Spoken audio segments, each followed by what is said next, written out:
बिस्मिल्लाहिर्रहमानिर्रहीम। अस्सलाम वालेकुम माय यूट्यूब फैमिली, कैसे हैं आप? आई होप कि आप खुश होंगे। आज मैं लाई हूँ बहुत ही ज़बरदस्त सी रेसिपी। इस रेसिपी को बनाने के लिए हमने कोई चीज़ बाज़ार से नहीं ख़रीदी, बल्कि एक बेकार सी चीज़ जिसे हम फेंक देते हैं उससे बनाएंगे। वो चीज़ है तरबूज के छिलके। इनको अच्छी तरह से हम साफ़ कर लेंगे, रेड वाला हिस्सा भी उतार देंगे और ग्रीन छिलका भी। ये देखें आप, मैंने इनका छिलका उतार दिया है और फिर हम इसको छोटे छोटे क्यूब्स में कटिंग कर लेंगे। आप अपनी मर्ज़ी से कोई भी शेप दे सकते हैं, छोटा बड़ा।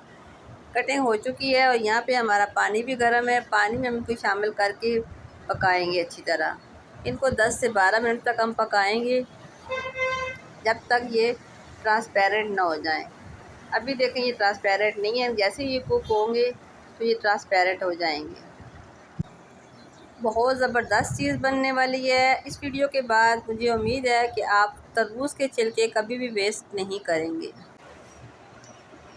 अब ये कुक हो चुके हैं अच्छी तरह। अब इन्हें हम छलनी की मदद से निकाल देंगे। फ्लेम हमने यहाँ पे ऑफ कर दिया है।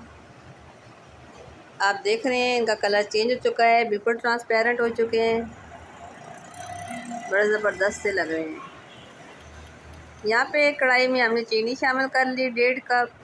उसमें 2 कप पानी शामिल करेंगे और जस्ट चीनी को सिर्फ मेल्ट करेंगे। हमने इसका शीरा नहीं बनाना। चीनी मेल्ट हो चुकी है। अब इसमें तरबूज के छिलके हम शामिल कर देंगे और उनको अच्छी तरह पकाएंगे मीडियम फ्लेम पे।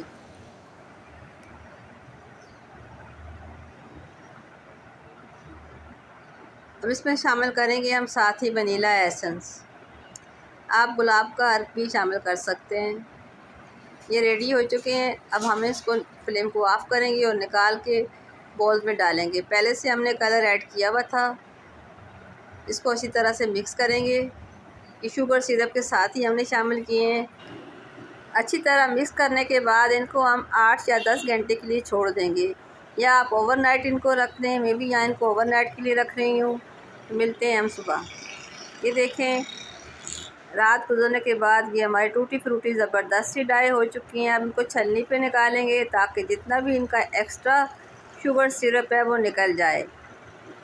जैसे ही इनका सिरप निकलेगा फिर हम इनको किसी खुले बर्तन में डाल के धूप पे रख देंगे 2 से 3 घंटे के लिए।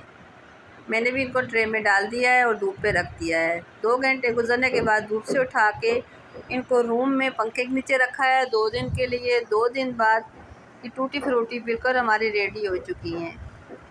मैं उम्मीद करती हूँ मेरी आज की रेसिपी आपको पसंद आई होगी। अगर पसंद आई है तो प्लीज़ मुझे कमेंट्स करके ज़रूर बताइएगा। साथ में लगे हुए बेल आइकन को प्रेस कर दीजिएगा ताकि मेरी हर नोटिफिकेशन आपको मिले।